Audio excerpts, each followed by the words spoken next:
Y gloria de su servidor, aquí estoy, gloria del Señor.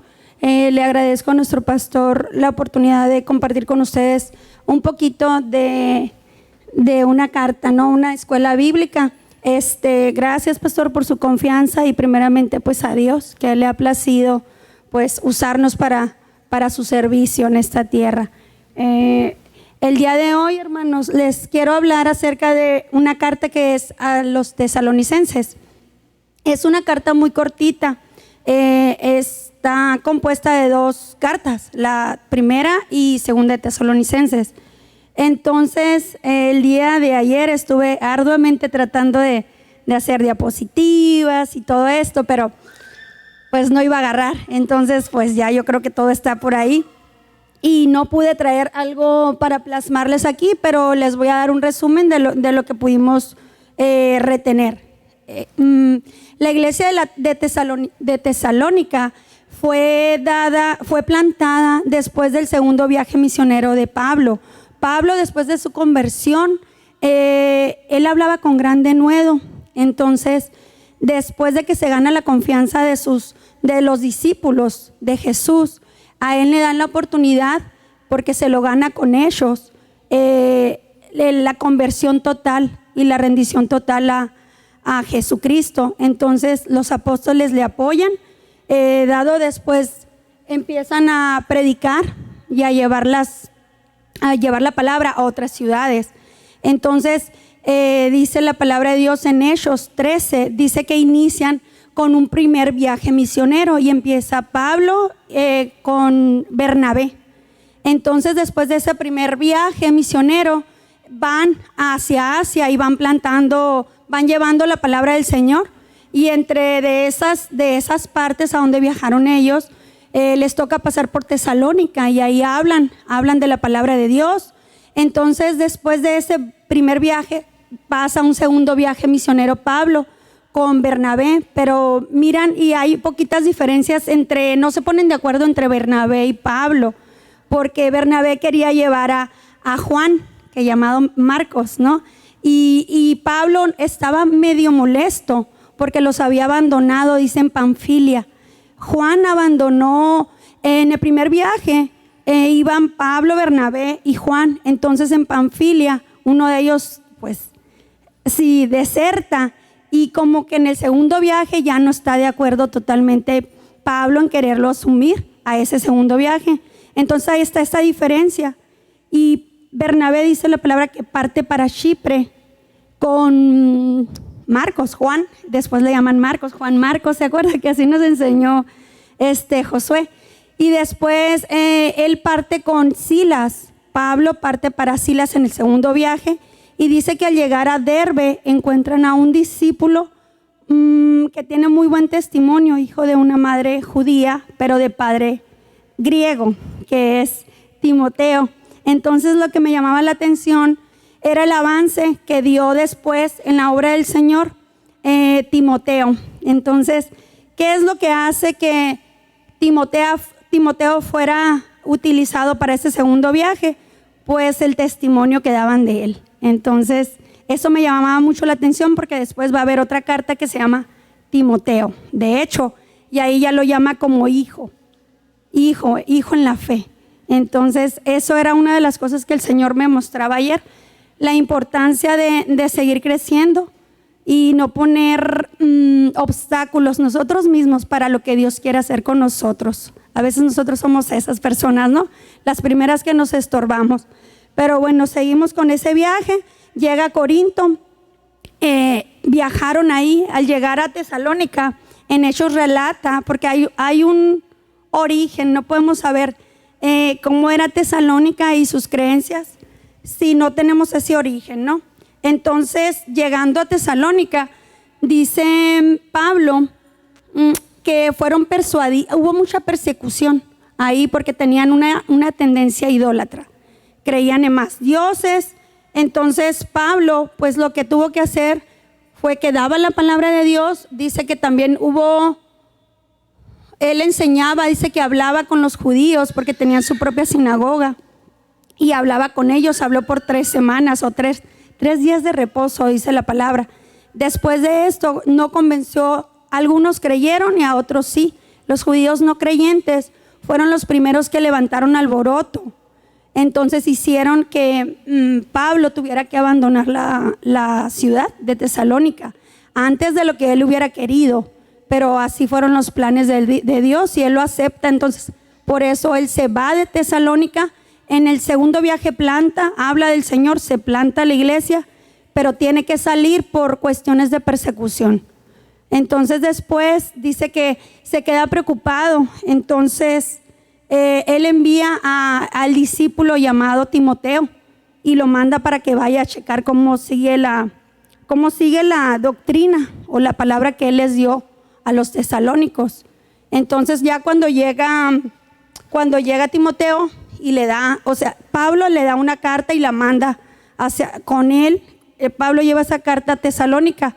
Entonces allá él les lee, Timoteo les lee por puño y letra todo lo que Pablo les desea, ¿no? Que les da muchas gracias a Dios por esa iglesia, que tomaron la palabra y creyeron a él, porque él dice que hablaba con palabras, no solo con palabras persuasivas, sino con el Espíritu Santo y con poder. Y dice que hacía milagros y prodigios. Dice, yo así les hablé a ustedes. Dice, no fueron solo palabras lisonjeras o persuasivas, sino con el poder del Espíritu Santo. Entonces él les da gracias y les dice que están muy felices con ellos por haber continuado acerca de la persecución que se levantó. También los insta en el primer capítulo, les dice que se mantengan firmes en eso, que no se desesperen, que sean pacientes, porque la segunda venida del Señor en los cielos está inminente, dice. Habla un poquito de la segunda venida este libro, y es lo que me llama mucho la atención, de que, bueno, en otros libros no había visto tanto detalle. En la segunda venida, en el arrebatamiento, pues en esta carta lo pueden encontrar por si piensan que estamos jugando, que lo que les dice uno no va a pasar. Allí hay redacción de que él mismo, y fue inspirado por el Señor, él mismo dice que va a regresar. Dice, les voy a leer este versículo. Dice, y esperar de los cielos a su Hijo, al cual resucitó de los muertos, a Jesús, quien nos libra de la ira venidera. Dice que él los insta a esperar. Dice que va a bajar de los cielos el Señor Jesús. Entonces también él les explica el motivo por qué se tuvo que ir de ahí, que no los quiso dejar, pero que se tuvo que ver en ese punto, y que todos tomaron esa decisión que no fue propia, ¿no? Entonces ya le dice que que está muy contento, que por eso les manda a Timoteo, y al regresar le dice que está muy contento con ellos porque siguieron esa doctrina. Entonces ellos se volvieron a Dios. Dice que dejaron esa idolatría que tenían.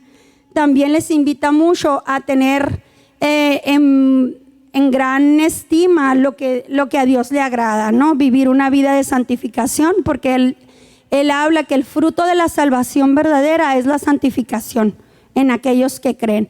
Entonces él en el capítulo 4 habla y los lleva a ver esa manera, ¿no? De que no es nada más estar en este tiempo, sino vivir la voluntad de Dios, que es la santificación, porque dice que no nos ha llamado para inmundicia, sino para santificación. Y el que rechaza esto dice que a Dios rechaza. Entonces vemos plasmado que el deseo de Dios es que nosotros vivamos para su gloria, que vivamos para Él. Entonces también los invita mucho a continuar en el amor fraternal, porque ellos mismos daban testimonio y se fueron a Macedonia. Los tesalonicenses, después de que ellos creyeron, predicaron la palabra de Dios, y dice que fueron a Macedonia, y los felicita por ese viaje que ellos hicieron y que resistieron aún cuando fueron atribulados. Pero también les recuerda que a causa de Jesús, también las personas, dice que van a subir tribulación, pero que Jesús nos va a librar. O sea, Dios nos va a librar por medio de Dios. Dice también en el capítulo 5, pues nos habla derechito de lo que es la segunda venida de Dios. Dice que nos invita a que tengamos esperanza, que no seamos como otras personas que han perdido esa esperanza. Dice, porque si nosotros creemos que Jesús resucitó de los muertos, también dice nos levantará juntamente con ellos, dice, porque dice también que va a venir el momento en que seamos arrebatados. Aquí dice, no lo estoy inventando, dice en Tesalonicenses 4, la venida del Señor. Dice, tampoco queremos, hermanos, que ignoren acerca de los que duermen, para que no se entristezcan como los que no tienen esperanza. O sea, ellos están dormidos, personas que ya creyeron en Jesús, que ya recibieron la palabra y vivieron toda una vida en santidad y ya murieron. El Señor murieron, está diciendo aquí Pablo, que están dormidos en Cristo, porque acuérdense que tenemos un Dios de vivos y no de muertos. Ellos están esperando aquí, ahí están, su cuerpo se depositó ahí. Entonces dice que cuando venga la segunda venida vamos a ser arrebatados. Eso es lo que yo entendí. El Señor me hablaba esto. Dice, porque el Señor mismo, con voz de mando, con voz de arcángel y con trompeta de Dios, descenderá del cielo, y los muertos resucitarán primero, y luego los que hayamos quedado vivos. Y dice que seremos arrebatados juntamente con ellos en las nubes para recibir al Señor en el aire, y así estaremos con el Señor. Pablo invitaba a los tesalonicenses a que no vivieran nada más esta vida monótona, ¿no? Ya recibí al Señor, ya me convertí, le sirvo, no, sino que los invitaba a pensar más la gloriosa venida de Dios, ¿no? Y que no se sabía en qué momento iba a suceder esto, que no se durmieran, decía, porque nosotros somos hijos de la luz. Dice que no anduviéramos en las noches, porque los que duermen en las noches lo hacen, dice. Que no nos embriaguemos, porque eso pasa en las noches. Entonces, que nosotros somos hijos de luz. Entonces él los invitaba a recordar cuál era el origen de ellos, de los que creen, ¿no? Que eran hijos de luz y que estaban puestos para brillar, aún en las tinieblas. También miramos cómo él les exhorta a que reconozcan también a los que se han levantado para servir al Señor en esos tiempos. Pienso que había mucha falsedad, había falsas doctrinas y falsos maestros. Entonces Pablo les decía que no se dejaran mover ni por obra, ni por palabra, ni por carta. Entonces él les recordaba que había personas que estaban levantados para esos tiempos con ese propósito de engañar a muchos, de los que no entendieran, de aquellos que andaban en la oscuridad, iban a ser engañados. Pero así era lo que les decía Pablo: afírmense y reconozcan a los que están levantados para ustedes, para el servicio de Dios. Dice que los tengamos en gran estima, porque Dios los ha levantado para eso. Dice que la fe no es para todos también, que apreciemos la fe. También les hace una recomendación final antes de irse, y yo creo que esta recomendación nos sirve a nosotros en este tiempo, ¿no? La palabra de Dios es la misma ayer, hoy y siempre.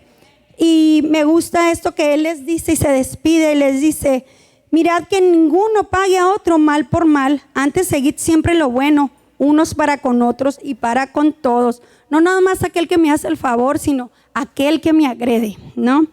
Dice: estad siempre gozosos, orar sin cesar, dar gracias en todo, porque esto es la voluntad de Dios para con nosotros en Cristo Jesús. No apaguen el espíritu, les decía, ¿no? Dice: no menosprecien las profecías, porque había mucha falsedad de maestros y de profetas. Entonces en otro pasaje les decía: no se dejen mover de aquello que yo les he enseñado, ni por palabra, ni por pensamiento, ni por carta.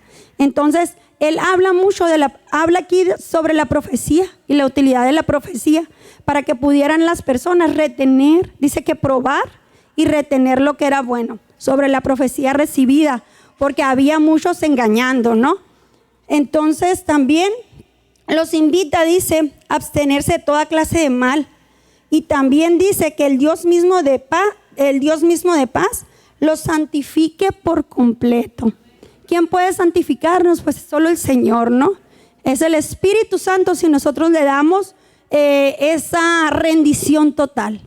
No una área, sino todo nuestro ser. Y aquí lo plasma Pablo y dice: y todo vuestro ser, espíritu, alma y cuerpo, sea guardado irreprensible para la venida de nuestro Señor Jesucristo.